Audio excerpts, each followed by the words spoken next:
오늘 우리에게 주신 하나님 말씀 같이 봅니다. 누가복음 13장 22절에서 30절까지 말씀이에요. 누가복음 13장 22절에서 30절까지 말씀을 제가 봉독하겠습니다. 예수께서 각 성 각 마을로 다니사 가르치시며 예루살렘으로 여행하시더니 어떤 사람이 여짜오되 주여 구원을 받는 자가 적으니이까 그들에게 이르시되 좁은 문으로 들어가기를 힘쓰라. 내가 너희에게 이르노니 들어가기를 구하여도 못하는 자가 많으리라. 집 주인이 일어나 문을 한번 닫은 후에 너희가 밖에 서서 문을 두드리며 주여 열어주소서 하면 그가 대답하여 이르되 나는 너희가 어디에서 온 자인지 알지 못하노라 하리니 그때 너희가 말하되 우리는 주 앞에서 먹고 마셨으며 주는 또한 우리를 길거리에서 가르치셨나이다 하나 그가 너희에게 말하여 이르되 나는 너희가 어디에서 왔는지 알지 못하노라. 행악하는 모든 자들아 나를 떠나가라 하리라. 너희가 아브라함과 이삭과 야곱과 모든 선지자는 하나님 나라에 있고 오직 너희는 밖에 쫓겨난 것을 볼 때 거기서 슬피 울며 이를 갈리라. 사람들이 동서남북으로부터 와서 하나님의 나라의 잔치에 참여하리니 보라 나중된 자로서 먼저 될 자도 있고 먼저 된 자로서 나중될 자도 있느니라 하시더라. 아멘. 따라합니다. 예수의 길. 오늘 시간 이 말씀을 통하여서 우리가 주님의 길을 걸어가는 우리 모두가 되기를 주님의 이름으로 소망합니다. 청주에 가면 천상의 정원 수생식물학습원이라는 데가 있습니다. 몇 년 전에 우리 사모님하고 한번 이곳을 방문했는데 대충호에 아주 멋지게 아름답게 지어진 건물이 있습니다. 근데 거기 가면 거기 입장료를 내고 들어가는데요. 거기 들어가면 입구에 들어가면 매표소에서 티켓을 끊고 딱 들어가면 제일 먼저 입구가 나오는데 문이 하나 나옵니다. 그게 문이 어떤 문이냐면 좁은 문이라고 나옵니다. 그래서 한 사람이 겨우 머리 숙이고 들어갈 문이 하나 나와요. 그래서 그 길을 그 좁은 문을 향해서 걸어가면 길이 좁은 길이 나옵니다. 근데 옆에는 점점 이제 길이 넓어지고 아름다운 생물들이 있어요. 그래서 그곳에 가면 좁은 문이라는 문을 통과하게 되는데 그곳에 가보면 많은 사람들이 그곳을 방문하고 그곳에 가면 우리나라에서 세상에서 제일 자그마한 교회도 있고 그래서 많은 사람들이 방문하는 곳이 있습니다. 근데 거기에 상징적 의미는 처음부터 들어오는 사람들이 겸손하게 머리를 숙이고 들어가야 된다. 그리고 그 좁은 문을 통하여서 들어가야 된다. 그곳의 상징적 의미는 뭐냐면 우리가 믿음으로 걸어가야 하는 삶은 큰 문, 넓은 길이 아니라 좁은 문, 좁은 길을 통하여서 걸어가는 삶이다라는 걸 나타내고 싶어하는 것이죠. 오늘 본문의 말씀에도 보면 누가복음에 예수님께서 각 성 마을로 다니시다가 예루살렘에 이르르니 어떤 사람이 와서 이렇게 얘기합니다. 주여 구원을 받는 자가 적습니까? 라고 물어보신 거죠. 그래서 이 사람도 구원에 대한 영원한 영생에 대한 갈망이 있어서 궁금해서 물어봤을 겁니다. 여러분 오늘 저와 여러분이 주님께 질문하면 또 동일하게 이렇게 얘기할 수 있죠. 주님 구원받을 자가 많이 있습니까? 적습니까? 라고 물어볼 겁니다. 그때 주님은 이렇게 얘기했습니다. 많다 적다라고 얘기하지 않고 이렇게 얘기했어요. 좁은 문으로 들어가라 라고만 얘기했고요. 마태복음 7장 13절에는 이렇게 얘기하셨어요. 동일한 말씀인데 좁은 문으로 들어가라. 멸망으로 인도하는 문은 크고 그 길이 넓고 그리로 들어가는 자가 많고 생명으로 인도하는 문은 좁고 길이 협착하여 찾는 자가 조금이라 이렇게 얘기했습니다. 그러니 예수님이 말씀하시는 구원받는 자가 적습니까? 라고 물어봤을 때 주님의 대답은 적다는 거죠. 구원받는 자가 많지 않다라고 이야기하신 겁니다.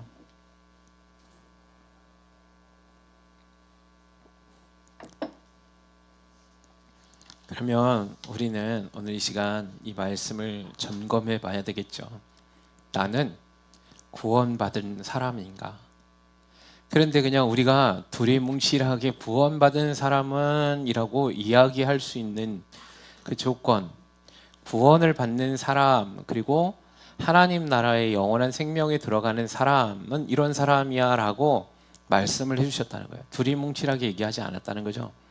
그 주님이 구원받는 사람의 수가 적은데 너희는 구원받는 그 적은 사람의 수에 들어가라 라고 말씀하시면서 이런 삶을 살아라 라고 얘기한 거예요. 그게 뭐냐면 우리가 잘 알고 있는 말씀에 좁은 문으로 들어가라 라는 거예요. 자, 좁은 문. 근데 세상은 오늘 마태복음 7장 13절에 보니까 멸망으로 인도하는 문은 크기 때문에 그 길도 넓기 때문에 그리로 들어가는 자가 많고 그 길로 걸어가는 자가 많다라고 얘기했습니다. 여러분, 우리는 기독교라는 종교를 믿는 게 아닙니다. 아멘이십니까? 이건 종교인이죠. 여러분은 종교인입니까? 아니면 크리스찬입니까? 옆에 분들 한번 인사해 보세요. 당신은 기독교 크리스찬입니까? 아니면 종교인입니까? 옆에 분들 인사하세요. 물어보세요. 네. 크리스찬, 그리스도인이라 그러잖아요. 그래서 제가 이거 말씀을 많이 드렸습니다. 크리스찬, 그리스도인은 예수님이 내 안에 살아계시는 거죠. 할렐루야. 그럼 예수님이 내 안에 살아계신다는 건 주님의 뜻대로 삶을 살아가는 사람이죠. 아멘이십니까? 그러니까 주님이 내 안에 계신다는 건 그냥 말 그대로 그냥 내 마음속에 간직하는 것은 주님이 살아계신 게 아니죠. 여러분, 우리가 죽은 사람도 마음에 넣어놓고 다닐 수 있습니다. 그죠? 그리움의 사람도 마음에 넣어놓고 있을 수 있습니다. 그런데 살아있는 사람은 뭐냐면 주님이 나를 통제하시고 다스리는 것이죠. 주님께 나의 그 모든 전적 의지를 내어드리는 걸 주님이 살아계심을 인정하는 사람인 거예요. 그러니까 내 뜻대로 행하는 삶이 아닌 거죠. 그래서 주님이 살아계시고 주님이 주인 되어주시는 삶을 살아가는 사람, 그런 사람을 크리스찬, 그리스도인이라고 얘기합니다. 그러면 그런 사람들이 되라고 얘기하는 거죠. 근데 그 많은 사람들은 교회를 무엇으로 다니냐면 종교적 열심으로 다니다라는 거예요. 여러분, 이 종교적 열심은 우리를 구원해 주지 못합니다. 오늘 누가복음 13장에서 주님은 누구에게 얘기하냐면 오늘 보시면 뭐라고 얘기하냐면 이렇게 얘기합니다. 집주인이 일어나 문을 한 번 닫은 후에 너희가 밖에 서서 문을 두드리면서 주여 열어주소서 하면 그 주인이 이렇게 얘기한답니다. 너희가 누군지 모르겠다. 너 어디서 왔니? 라고 물어본다는 거예요. 그럼 그때에 그 사람들이 이렇게 얘기합니다. 그때에 너희가 말하되 우리는 주 앞에서 먹고 마셨고 또한 우리 주님의 그 말씀을 우리는 길거리에서 가르쳤습니다. 라고 얘기했더라는 거죠. 그런데 주님이 뭐라고 말씀하시냐면 그가 너희에게 말하 이르되 나는 너희가 어디에서 왔는지 알지 못하노라. 행악하는 모든 자들아 나를 떠나가라 라고 말씀하시더라는 거예요. 자, 그러면 이 사람들은 뭐 했다는 거죠? 주님을 알았던 사람들입니다. 그냥 이 사람들은 주님을 안 정도가 아니라 그들은 생각하기를 주님과 함께 먹고 마셨고 주님의 말씀을 가르쳤다라고 생각했더라는 거죠. 여러분, 주님과 함께 먹고 마시십니까? 뭘 아니요. 우리가 성찬을 뗄 때 주님과 함께 먹고 마시고 우리가 죽은 거죠. 아멘이십니까? 여러분, 성찬 안 해보신 분 다 했죠? 여러분, 주님의 말씀을 듣고 가르쳐 보신 적이 있습니까? 있죠. 내 주변에 사람들에게 전파도 하고. 근데 문제는 그게 구원의 조건이 아니래요. 그렇게 사는 사람이 많다라는 겁니다. 그런데 주님 뭐라 하냐면 난 너 모른다라고 얘기했다는 거예요. 여러분, 이 말씀은 앞으로 일어날 예언적인 의미도 있죠. 우리는 언젠간 이런 일을 당하게 될 겁니다. 그래서 나는 오늘 이 시간 저는 여기 앉아 계신 모든 분이 진짜 생명이신 예수를 발견해내길 주님의 이름으로 소망합니다. 종교인 되지 마십시오. 할렐루야. 종교를 벗어버리십시오. 종교의 탈을, 종교의 옷을 벗어야 돼요. 영원한 영생이신 주님을 주인으로 모셔야 돼요.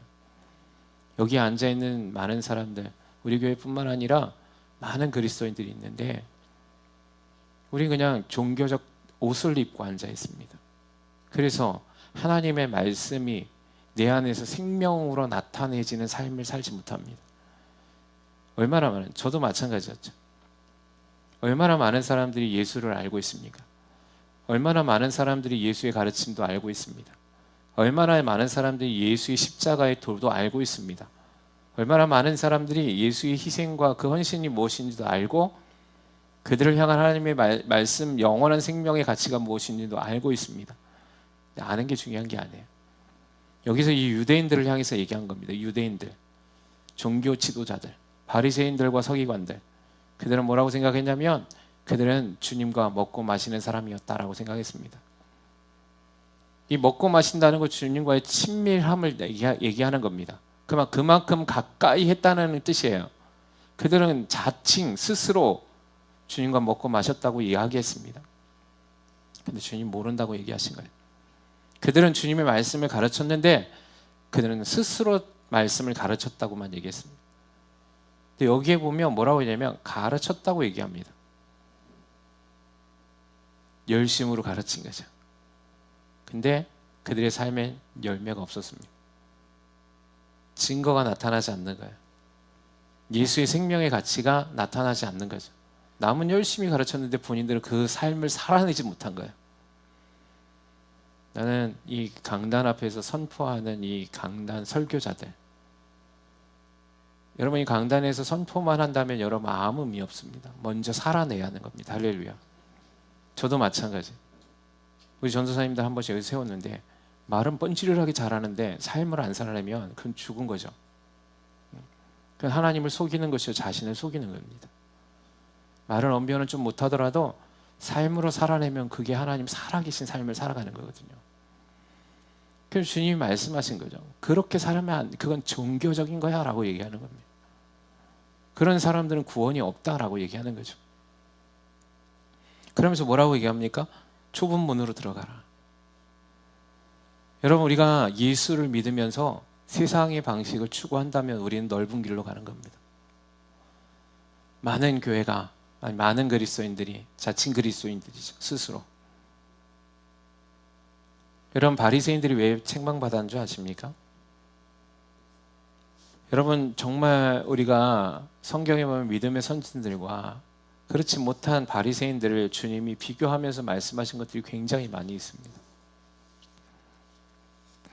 성경에 보니까 여러분 믿음의 선진들 가운데서 유명한 사람들 여러분 우리가 세례 요한을 잘 알고 있습니다. 세례 요한의 삶에는 뭐라고 얘기하냐면 마태복음 3장에 보니까 이렇게 얘기하는데 그때 세례 요한이 이르러 유대 광야에서 전파하여 말하되 회개하라 천국이 가까이 왔느니라 하였느니 그는 선지자 이사야를 통하여 말씀한 자라 이르렀으되 광야에 외치는 자의 소리가 있어 이르되 너희는 주의 길을 준비하라 그가 오실 길을 곧게 하라 하였느니라 라고 얘기합니다. 세례 요한은 어디서 살았냐면 광야에서 살았습니다. 근데 그가 했던 얘기는 뭐냐면 회개하라 천국이 가까이 왔다. 그리고 뭐라고 얘기했습니까? 너희는 주의 길을 준비하라. 그가 오실 길을 곧게 해라 라고 선포했어요.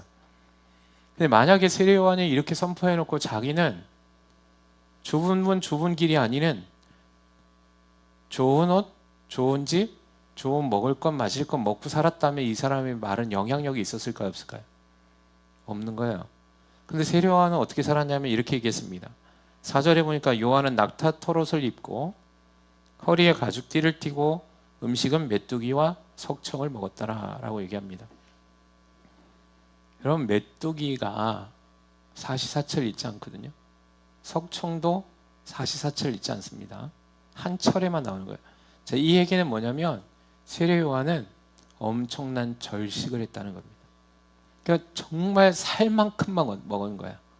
죽지 않을 정도만. 옷은 뭐? 낙타토론 하니까 되게 좋은 옷 입은 줄 아시는데 그거 아니죠. 그냥 가죽옷 하나 입고 다니는 거예요. 그러면서 뭐라고 얘기했냐면 주의 길을 준비해라. 실천하는 겁니다. 그러니까 이 사람이 광야에서 외치는 자의 소리를 부름받았거든요.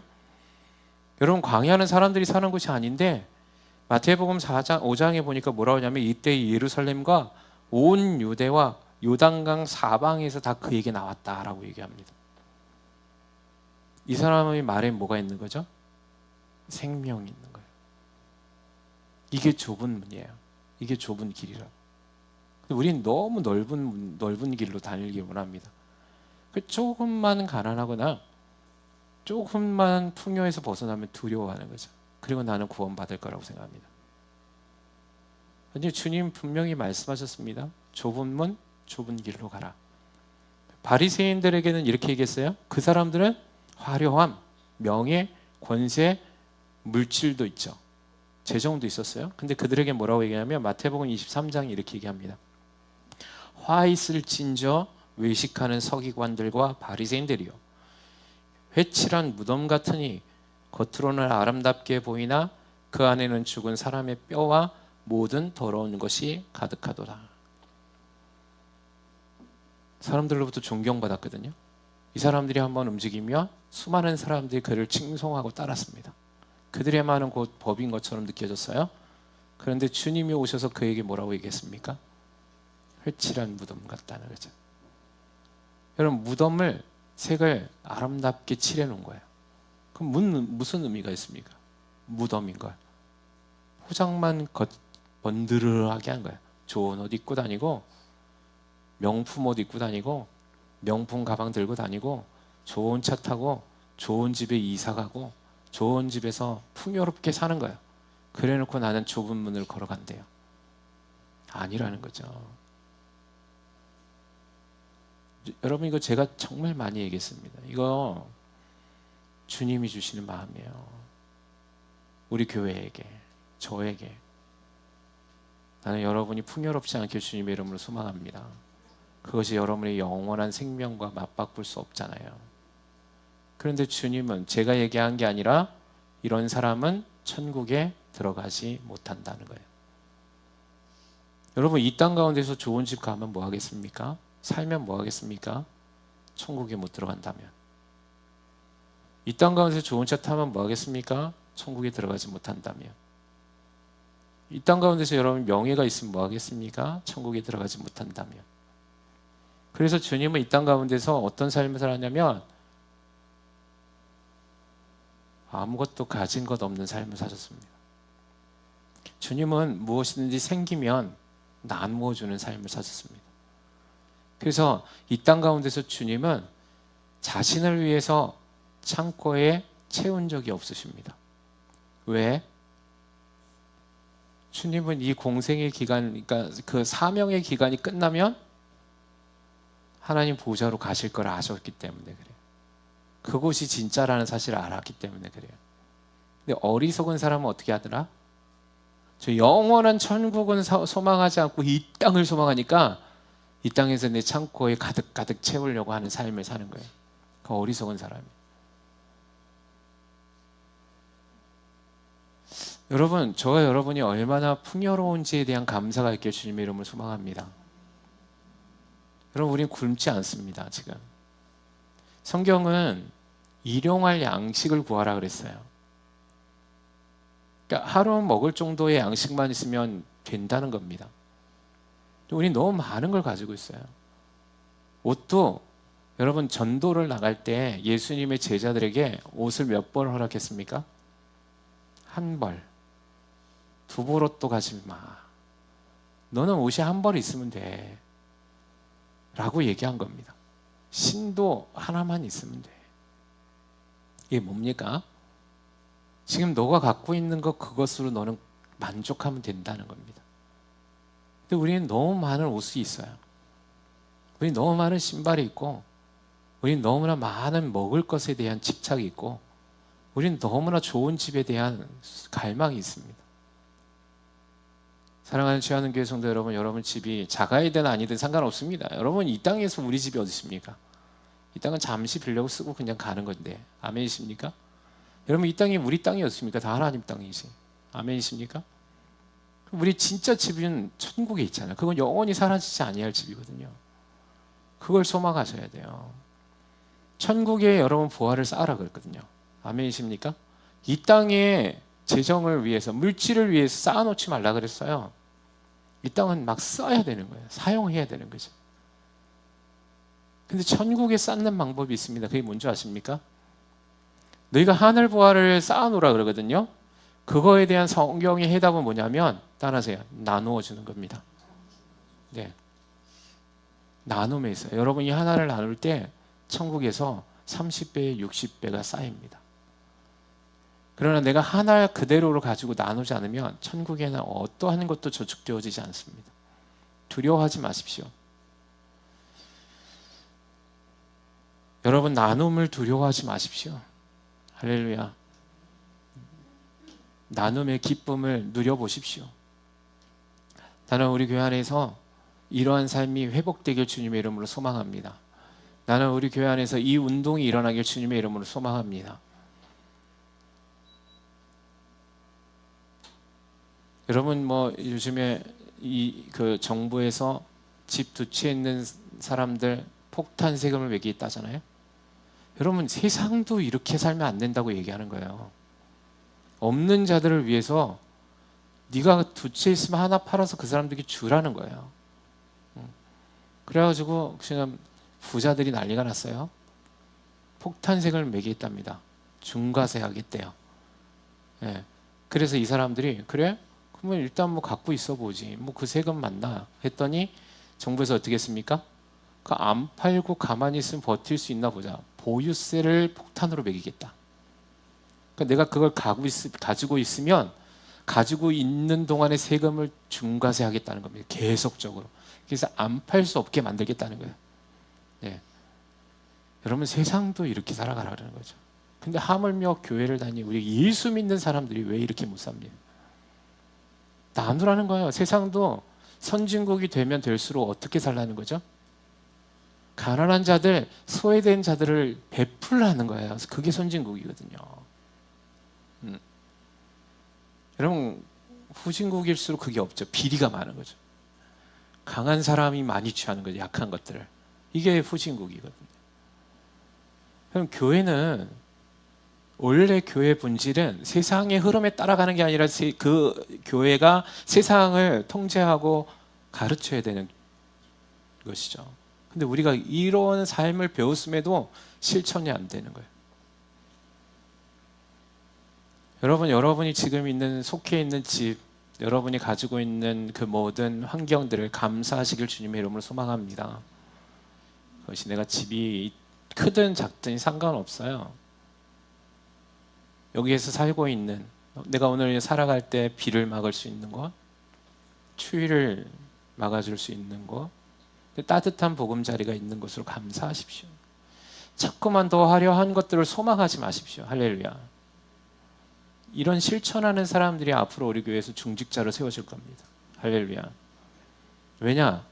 나는 우리 교회가 진짜 생명의 공동체가 되길 원하니까. 예. 돈 많아가지고 난 이만큼 갖고 있습니다. 이런 사람들은 이 땅에서 잘 먹고 잘 사십시오. 그러면. 그게 오늘 좁은 문으로 들어가는 거, 좁은 길로 들어가는 거예요. 나누는 거예요. 그래서 오늘 뭐라고 얘기합니까? 주님이 바리새인들과 뭐라고 얘기하냐면 이렇게 얘기하는 거예요. 맹인이 된 인도자여 하루 살리는 걸러내고 낙타는 삼키는도다. 뭡니까? 하루 사이는 보잘것없잖아요. 낙타는 이 당시 굉장히 고가의 동물이잖아요. 그러니까 이 바리새인들과 서기관들이 별 볼 일 없는 소외된 자들은 그냥 걸러내더라는 거예요. 가까이 하지 않습니다. 그리고 이들이 뭘 잘못한 줄 아십니까? 그렇게 없고 소외된 자들을 판단했습니다. 정죄했습니다. 어떻게? 그 당시에 소외되고 가난하고 병든 사람들은 죄인 취급을 했어요. 그리고 부한 사람, 그리고 속히 잘 나가는 사람들은 하나님의 복받은 자들이라고 이야기했습니다. 근데 여러분, 우리가 잘 알듯이 잘 나가고 돈 많은 사람들은 주님이 뭐라 그랬습니까? 악한 자들이다 라고 얘기했고, 소외되고 병들고 없는 자들은 나의 친구라고 얘기했습니다. 내가 그들을 위해 왔다라고 얘기했습니다. 그렇다고 해서 우리 모두가 가난해서 병들라는 얘기는 아니에요. 그렇다고 여러분이 막 잘 살지 말라는 얘기도 아니에요. 잘 산 만큼 어떻게 하라는 겁니까? 어려운 자들을 위해서 베풀라는 거죠. 집이 두 채 있으면 한 채를 나눠주고, 옷이 두 벌 있으면 한 벌 나눠주고, 차가 두 대 있으면 한 대 나눠주고, 내가 먹을 것이 두 개 있으면 한 개를 나눠주라는 거예요. 관심이 없다, 우리는. 여러분, 구제헌금을 우리 교회 안 합니다, 많이들. 이 구제할 사람이 없어서 안 합니까? 그거 아니잖아요. 예수님 당대에는 구제하는데 엄청난 재정이 필요했습니다. 그 교회 안에서 어려운 자들을 도왔다는 거죠. 여러분, 돈 많이 벌기를 주님의 이름으로 소망합니다. 돈 많이 벌어서 여러분 쓸 만큼을 제외하고 모두 다 주님 앞에 올려드리십시오. 할렐루야. 네. 그래서 진짜 하나님의 살아계심을 나는 경험했으면 좋겠습니다. 주님이 말씀하시잖아요. 여러분 명심하십시오. 좁은 문 좁은 길로 들어가라 했다 해서 그것이 절망이라고 얘기하신 적은 없습니다. 근데 우리가 보니까 절망 같아 보이는 거죠. 아, 나 저렇게 크고 화려한 길이 있는데 나도 저리로 가고 싶은 거야. 사람이 다 그렇게 가니까. 그럼 나는 왜 사람들 별로 없는 왜 이래 좁으면 좁은 길로 가야 합니까? 그 길은 협착하니까 힘든 거 아니에요? 고난인 거 아니에요? 절망인 거 아니에요? 그렇지만 성경에는 그 길이 절망이라고 얘기하신 적이 없어요. 그것이 오히려 그것은 생명이야 라고 얘기한 거예요. 할렐루야. 생명인데 왜 그 길을 걸어가기 힘들어하냐? 그 생명이 무엇인지 경험되어지지 못했으니까. 뭐냐? 좁은 문 앞에 갔다가 무서워서 다시 넓은 문으로 가는 거예요. 그러니까 그 안으로 들어가서 그 길을 걸어가 보지 못하니까 그 기쁨이 뭔지를 모르는 거죠. 자, 나눠줘 보지 못하니까 그 기쁨이 뭔지 모르고 그 생명이 무엇인지 모르는 거예요. 많은 사람들이 있습니다. 이렇게 얘기합니다. 주님 앞에. 주님, 나도 어려운데요. 네, 있으면 하죠. 있으면 할까요? 지금 안 하는데? 저는 지금까지 살아오면서 있으면 한다고 얘기한 사람들이 한 적을 본 적이 없습니다. 오히려 지금 없는 자들이 하는 사람들을 많이 봤습니다. 여러분, 나는 있어서 하는 게 아니에요. 여러분, 바리새인들이 많았기 때문에 했습니까? 아니죠. 여러분, 초대교회의 성도들이 가난했습니다. 여러분, 근데 그 가난한 자들이 자기의 것들 쪼개서 내놓는 거예요. 그래서 초대교회에 뭐라 그랬습니까? 가난한 자가 한 사람도 없었다 그래요. 할렐루야. 이게 기적 아닙니까? 힘들고 어려운 자들이 자기 것을 내놓기 시작했어요. 근데 가난한 자가 없더래요. 근데 부한 자들은 안 내놓습니다. 자기들은 떵떵거리는데 가난한 자가 너무 많아요. 주님이 이들을 얼마나 책망했는지 모릅니다. 이렇게 얘기합니다. 이와 같이 너희도 겉으로 사람에게 옳게 보이되 안으로는 외식과 불법이 가득하도다.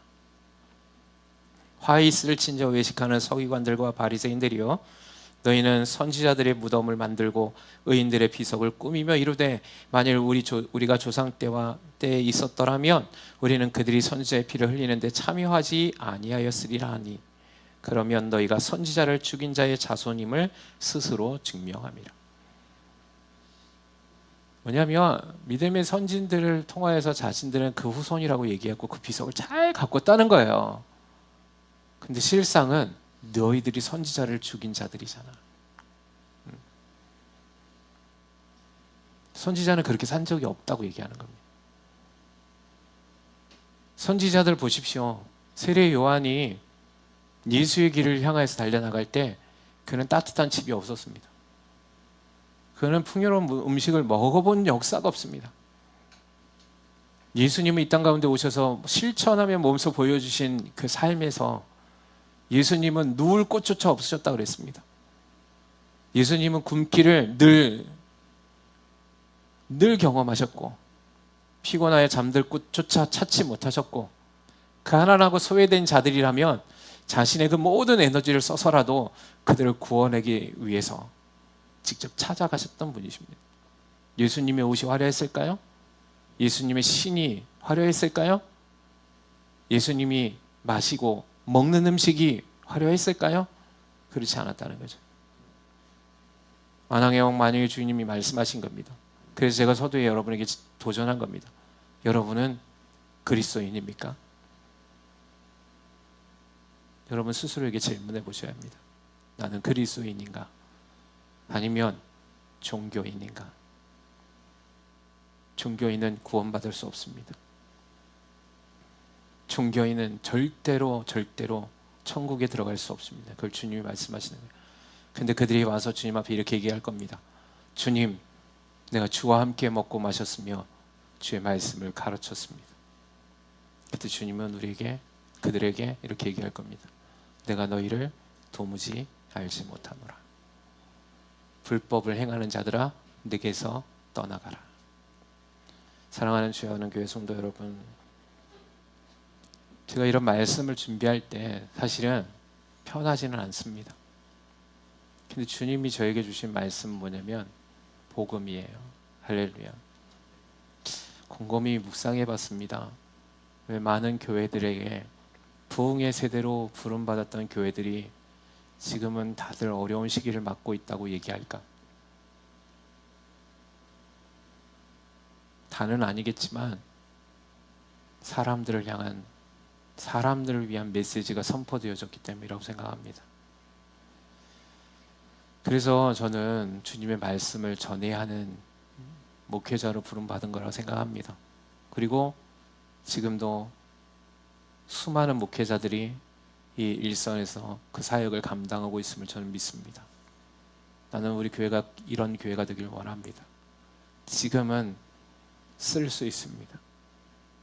그러나 이 메시지를 여러분 마음에 새기고 이것을 간직할 때, 지금은 쓰나 여러분의 영혼에게, 여러분의 영원한 생명에 참된 기쁨과 생명이 있음을 여러분 믿으시기 바랍니다. 그것이 우리가 해야 할 길이기에, 여러분을 사랑하기에 여러분 이 말씀을 여러분 앞에 도전하는 것입니다. 주님의 말씀임을 여러분 믿으시기 바랍니다. 그래서 주님 말씀하시잖아요. 보라, 나중된 자로서 먼저 될 자도 있고 먼저 될 자로서 나중될 자도 있느니라 하시더라. 무엇입니까? 유대인은 먼저 부름 받았거든요. 그런데 나중되었다는 겁니다. 여기도 똑같습니다. 먼저 구원받아서, 먼저 부름 받아서 이 자리에 와 앉아 있지만 나중될 자들도 있다는 겁니다. 나중돼서 불렀지만 먼저 될 자들도 있다는 것이죠. 우리 모두가 다 주님의 부르심의 때에 그 길을 걸어가길 소망합니다. 그리고 하루를 점검하십시오.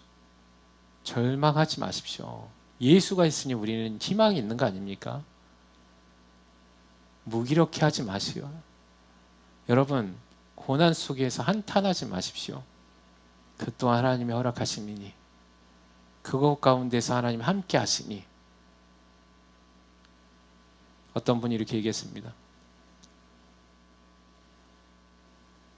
주님께 구하면 주님은 우리의 필요를 채워주시려 오시지는 않지만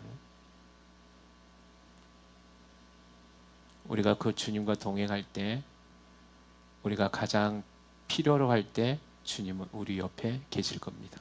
할렐루야. 여러분 곁에 주님이 함께 하시거든요. 지금 우리가 이해할 수 없을 수도 있어요. 내가 이걸 구하는데 하나님이 응답해 주시지 않을 수도 있어요. 그럼에도 불구하고 주님은 나와 함께 하실 거거든요. 그 주님을 보는 거잖아요. 뭔가 내 기도에 응답해 주시는 주님을 바라보는 게 아니라 나와 동행하시는 주님을 바라보는 거죠. 그래서 오늘 하루도 믿음으로, 감사함으로 걸어가는 겁니다. 여러분 옆에 사람들 표정을 한번 보십시오. 한번 보세요. 행복해 보입니까? 행복해 보이세요? 불행합니까 나는? 절망입니까? 아니죠. 지금의 허락하심에 하나님이 주시는 모든 고난이 우리에게 유익이 될 줄 믿습니다. 그래서 그 주님 바라보고 걸어가야 돼요. 그게 주님이 말씀하신 길이에요. 그게 예수님이 말씀하신 길이에요. 할렐루야. 나는 우리 교회가 변화되길 원합니다. 변화되길 원합니다. 주님의 말씀을 실천하는 사람들 되길 원합니다. 네, 없다고 멈추지 마십시오. 여러분 풍요로운 자입니다. 따라서 나는 풍요로운 자입니다. 여러분 넘치고 넘쳐 있습니다. 여러분 좀 잘 점검해 보세요. 왜 내가 부족한가? 내가 욕심이 많아서 많이 썼기 때문에 부족한 거예요. 그걸 스탑해야지 이제. 그래서 주를 위해서 쓰는 사람이 되셔야지. 없지 않습니다. 제가 봐서 우리 교회 한 분도 가난한 자가 없습니다. 우리 교회 한 명도 부족한 자가 없습니다. 넉넉합니다. 그 정도면. 그래서 이제 2026년도 주님의 길을 따라 나아가시고 주님과 동행하심을 통하여서 주님 앞에 영광을 올려드리는 저와 여러분의 삶이 되기를 주님의 이름으로 축원합니다.